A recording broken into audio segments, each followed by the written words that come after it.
এখন 3 নম্বর অঙ্কটা হবে।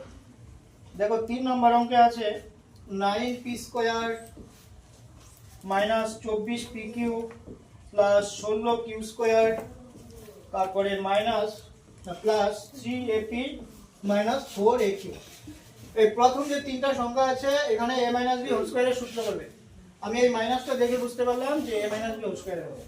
তাহলে এটা 3p whole square minus 2 into কত হবে 2 ইনটু 3p, আর b কত হবে পরে লিখবো। এটাকে আগে ভাঙিয়ে নিব। এটা কত হচ্ছে বলো 4q এর হোল স্কয়ার হচ্ছে না, তাহলে 4q এখানে চলে আসবে, আর ওই জায়গায় ওগুলো কিছু করতে হবে না বা পরে করতে করা যাবে। 3ap - 4aq। আচ্ছা এই প্রথম তিনটার মধ্যে সূত্র করছে 3p - 4q whole square, 3p - 4q whole square. তাহলে এখন এগুলোর মধ্যে আমরা সেম ভাবে a কমন নিলে দেখবো মিলে যাবে। a কমন নিলে 3p - 4q। এখন এখানেও এটা আছে এখানেও এটা আছে, তাহলে আমি কমন নিব 3p - 4q।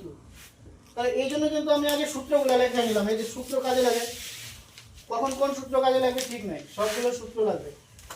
এখন এটা কমন নিলে এটা থাকবে 3p - 4q R plus a থাকবে। এটা অঙ্ক হয়ে গেল। এবার 4 নম্বর অঙ্ক 4x⁴ প্লাস 81। এই যে এখানে সূত্র করবা 2x স্কয়ারের হোল স্কয়ার হবে প্লাস কি হবে 9 এর হোল স্কয়ার হবে। তাহলে a স্কয়ার প্লাস b স্কয়ারের সূত্র করবা। a স্কয়ার প্লাস b স্কয়ারের সূত্র কি a plus b whole square minus 2ab করলাম। এই যে এটা হলো a আর এটা হলো b। 2x স্কয়ারটাকে a ধরলাম আর 9টাকে b ধরলাম। তাহলে a plus b whole square minus 2ab, 2 into a, a কত 2x square into b, b কত 9।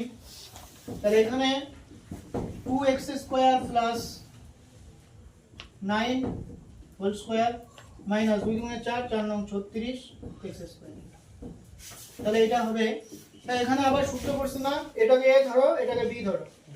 তাহলে এটা হলো 2x স্কয়ার প্লাস 9 এর whole square minus 36x স্কয়ারটাকে 6x এর হোল স্কয়ার লেখা যায়।